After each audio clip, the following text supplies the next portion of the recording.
തൃശൂർ ജില്ലയിലേക്ക് അവിടെ നിന്നൊരു വാർത്ത വരുന്നുണ്ട്.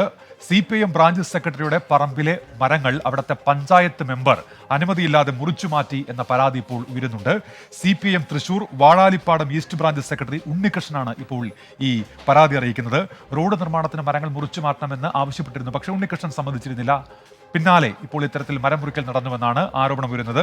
സൂരജ് സജീവ് വിവരങ്ങൾ വായിച്ചിരുന്നത്. സൂരജ്, എന്തൊക്കെയാണ് വിവരങ്ങൾ? സൂരജ്. ഉന്മേഷ്, CPIM ബ്രാഞ്ച് സെക്രട്ടറിയുടെ ഭൂമിയിലെ 6 മരങ്ങൾ CPIMന്റെ ലോക്കൽ കമ്മിറ്റി അംഗവും അതുപോലെ തന്നെ CPIMന്റെ തന്നെ വാർഡ് മെമ്പറും ചേർന്ന് അനധികൃതമായി മുറിച്ചു മാറ്റി എന്നൊരു പരാതിയാണ് ഉയരുന്നത്. പാഞ്ഞാൾ വാർഡ് മെമ്പറുടെ നേതൃത്വത്തിലാണ് ഇത്തരത്തിൽ ഈ മരംമുറി നടന്നത് എന്ന് ചൂണ്ടിക്കാണിച്ചുകൊണ്ടാണ് ഇപ്പോൾ ഈ CPIM ബ്രാഞ്ച് സെക്രട്ടറി ആയിട്ടുള്ള ഉണ്ണികൃഷ്ണൻ ഈ പോലീസിന് പരാതി നൽകിയിരിക്കുന്നത്. ഏതാനും ദിവസങ്ങൾക്ക് മുമ്പ് ഈ മരങ്ങൾ മുറിച്ചു മാറ്റി അതിലൂടെ ഒരു റോഡിന് വേണ്ടി ഈ മരങ്ങൾ മുറിച്ചു മാറ്റണമെന്ന് ആവശ്യപ്പെട്ടിരുന്നു. പക്ഷേ ഉണ്ണികൃഷ്ണൻ ഇതിന് വഴങ്ങിയിരുന്നില്ല. ഇതോടുകൂടിയാണ് 3 ദിവസം മുമ്പ് ഈ മരങ്ങൾ മുറിച്ചു മാറ്റിയതെന്നുള്ളതാണ് പറയുന്നത്. പക്ഷേ ഉണ്ണികൃഷ്ണനോ ആരും തന്നെ ഈ ഭൂമിയിൽ താമസമില്ല, കുറച്ചപ്പുറത്ത് മാറിയാണ് ഉണ്ണികൃഷ്ണന്റെ വീട്. അതുകൊണ്ട് തന്നെ ഈ മരം മുറിച്ച വിവരം ഇവർ അറിഞ്ഞിരുന്നില്ല.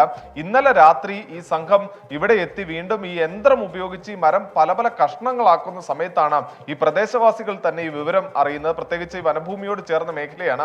അതുകൊണ്ട് തന്നെ ആരുടെയും ശ്രദ്ധയിൽ ഈ മരം മുറിച്ചത് പെട്ടിരുന്നില്ല. ഇന്നലെ ഈ യന്ത്രത്തിന്റെ ശബ്ദം കേട്ട ആളുകളാണ് ഇത്തരത്തിൽ മരം മുറിച്ചു എന്നൊരു വിവരം ഈ ഉണ്ണികൃഷ്ണൻ ധരിപ്പിക്കുന്നു. അങ്ങനെ ഉണ്ണികൃഷ്ണൻ ഇന്ന് എത്തി നോക്കിയ ഈ ഭൂമിയിൽ എത്തി നോക്കുന്ന സമയത്താണ് ഇത്തരത്തിൽ ഈ മരം മുറിച്ചു മാറ്റിയ നിലയിൽ കണ്ടെത്തുന്നത്. എന്തായാലും സംഭവവുമായി ബന്ധപ്പെട്ടുകൊണ്ട് പോലീസിന് പരാതി നൽകിയിട്ടുണ്ട്. വനഭൂമിയോട് ചേർന്ന മേഖലയാണ്. പ്രത്യേകിച്ച് ഇവിടെ മരം മുറിക്കണമെങ്കിൽ പോലും വനം വകുപ്പിന്റെ അനുമതി വേണം. ഇതെല്ലാം കാറ്റിൽ പറത്തിക്കൊണ്ടാണ് CPIM ബ്രാഞ്ച് സെക്രട്ടറിയുടെ ഭൂമി CPIM നേതാക്കൾ തന്നെ കയ്യേറിക്കൊണ്ട് ഇപ്പോൾ ഈ മരം മുറിച്ചു മാറ്റിയിരിക്കുന്നു. ഉന്മേഷ്, സൂരജ് സജിയാണ് വാർത്തയുടെ വിശദാംശങ്ങൾ നൽകിയത്.